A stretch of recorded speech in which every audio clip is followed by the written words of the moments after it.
Welcome to biology पाठशाला। Today's class is dedicated 12th class student और आज की पाठशाला में हम न्यू सेट सीरीज को स्टार्ट करेंगे। मेरे प्यारे बच्चों, आज की पाठशाला को स्टार्ट करने से पहले या कुछ भी समझाने से पहले हम बच्चों को मोटिवेशन मैसेज देते हैं। मेरा व्यक्तिगत रूप से मानना है कि लाइफ में मोटिवेशन मैसेज एक रेमेडी की तरीके काम करता है। और आज की सीरीज का मोटिवेशन मैसेज कुछ इस तरीके से है कि मेरे प्यारे बच्चों, आप जो भी पढ़ाई कर रहे हैं या कोई भी आप चीज करते हैं, ठीक है, वो उसमें इंटरेस्ट होना चाहिए, ठीक है, एक इच्छा शक्ति होनी चाहिए और साथ ही साथ उसको करने के प्रति आपका जुनून होना चाहिए, खुशी होनी चाहिए उस काम को करने के लिए। कोई भी आप काम करते हैं उसे खुशी के साथ करिए, डेडिकेशन के साथ करिए। 3 चीजें लाइफ में बहुत इंपॉर्टेंट रखती हैं, शायद वो आपको जीवन में बहुत आगे ले जा सकती हैं और एक असीम चरण पे ला जा सकती है। और वो है आपका इंटरेस्ट, डेडिकेशन और खुशी। जब ये तीनों मिश्रित होते हैं तो एक नया रंग बनता है इंसान का और उस नए रंग में हर्ष है, उल्लास है, जुनून है और कहीं ना कहीं उस काम के प्रति डेडिकेशन है। तो हमेशा सीखते रहिए और प्रयास करते रहिए। अगर हम आज की पाठशाला की बात करें, जस्ट मिनट, चलिए, पेन था नीचे।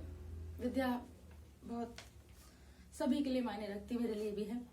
अगर हम आज की पाठशाला की बात करें तो आज की पाठशाला का टॉपिक है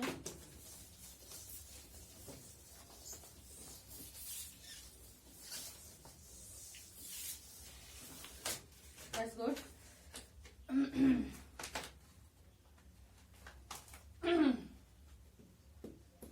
बच्चों, सेट नंबर 6 WL, ओके बच्चा, बायोलॉजी।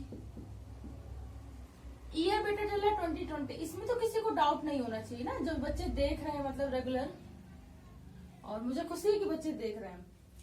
कह रहा है MCQ। सबसे पहले क्या है MCQ? बहुविकल्पीय। MCQ का मतलब होता है बेटा मल्टीपल चॉइस क्वेश्चन, जिसे हम लोग बहुविकल्पीय प्रश्न बोलते हैं। कह रहा है यदि किसी पौधे की पत्ती की कोशिकाओं में गुणसूत्र की संख्या 24 है तो आने वाली भ्रूणपोष में गुणसूत्रों की संख्या होगी। कह रहा है यदि किसी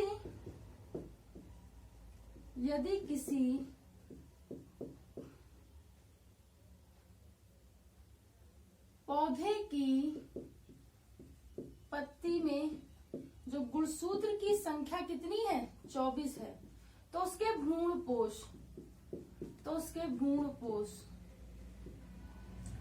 देखिए कैसे इसको करेंगे। देखिए, जैसे कि जो माइटोसिस सेल डिवीजन होता है, ठीक है, ठीक, माइटोसिस सेल डिवीजन में 2 पुत्री कोशिकाओं से क्या बनता है, ठीक, मतलब सॉरी उल्टा लिख दिया क्या हमने, हाँ, मतलब एक जैसे है तो इससे क्या बनेंगे 2 और 12 क्या हो जाएगा 24। बात समझ में आ रही है?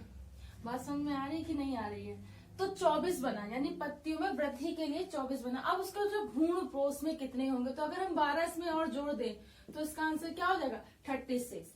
तो भ्रूणपोष में गुणसूत्रों की संख्या क्या होती है 36 होती है। ठीक, बात समझ में आ रही? अगर देखिए आगे देखिए, ये बात समझ में आ गई होगी।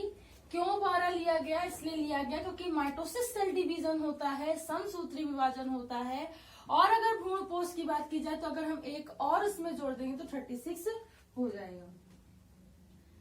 कह रहा है कि इंटरस्टिशियल कियास्मेटा किसमें पाया जाता है? इंटरस्टिशियल कियास्मेटा किसमें पाया जाता है? तो देखिए, आपसे ये पहला है बच्चों, ये सेकंड है। इंटरस्टिशियल, ये फिर कोशिका विभाजन से क्वेश्चन आ गया है। कियास्मेटा किसमें पाया जाता है? किसमें पाया जाता है बेटा? तो इंटरस्टिशियल जो कियास्मेटा होता है वो बाइबिलेंट्स में पाया जाता है। किसमें पाया जाता है? बाइबिलेंट्स में।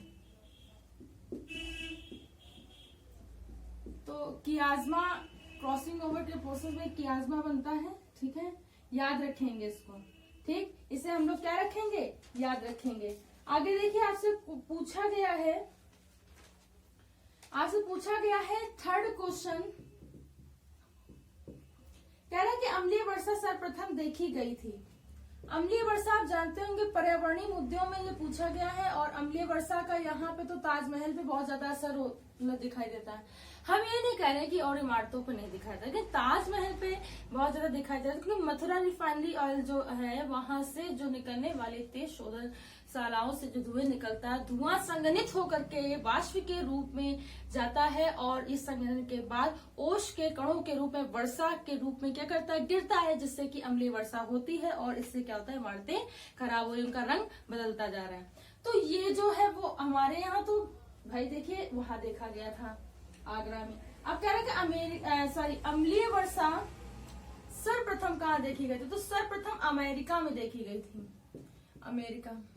अमेरिका वैसे भी आगे है हर चीज में, ठीक, मेडिसिन में, मेडिकल इंडस्ट्री में, साइंस में ये कुछ फैक्टर्स भी हैं जिसलिए ये आगे देखा। द्विसंकरण टेस्ट क्रॉस का अनुपात होता है। तो द्विसंकरण जो टेस्ट क्रॉस होता है बच्चा, हम सब लोग जानते हैं कि द्विसंकरण टेस्ट क्रॉस क्या होता है, मेंडल का तृतीय नियम।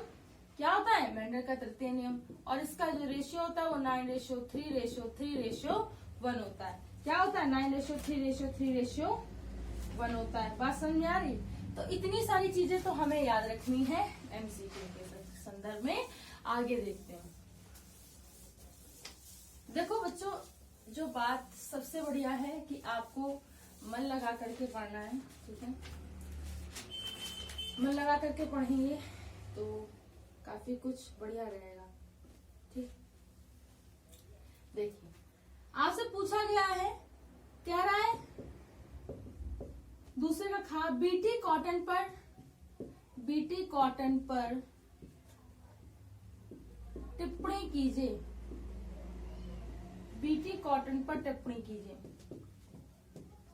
होता क्या है बीटी कॉटन? देखिए, बीटी कॉटन जिसे बैसिलस थुरिनजिनेसिस, चलिए बैसिलस थुरिनजिनेसिस ये बैक्टीरिया होता है, चूंकि कपास के पौधे या कॉटन में होता है बच्चों, ठीक।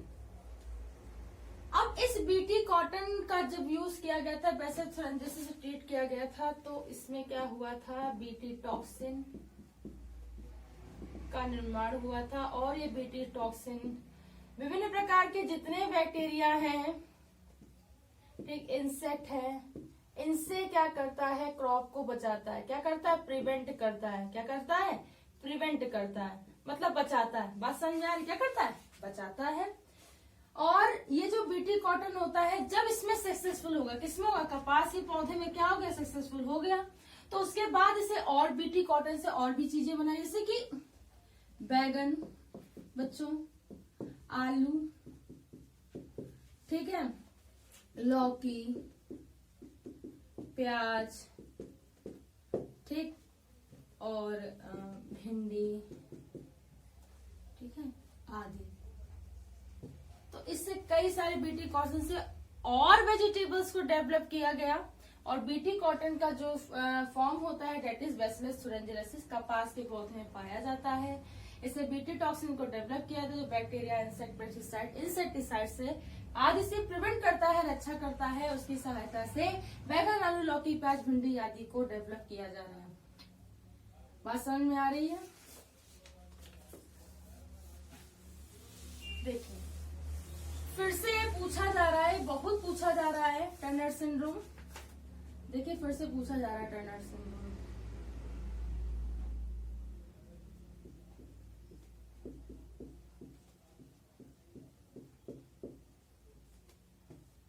टर्नर सिंड्रोम, जब सिंड्रोम क्या होता है पहले तो ये समझ लेते। देखिए, हमने बच्चों को आज जो इंग्लिश मीडियम के बच्चे थे, ठीक है, उनको भी ये बात बताई थी, आप भी समझिए। जब किसी जीन में बेटा, जब किसी जीन में उसका नंबर, किसका नंबर, जीन का नंबर इंक्रीजेज होगा या डिक्रीजेज होगा, यानी बढ़ेगा या घटेगा, तो उससे एक क्या होता है, डिसऑर्डर उत्पन्न होता है। उससे एक क्या होता है बच्चों, डिसऑर्डर उत्पन्न होता है, ठीक।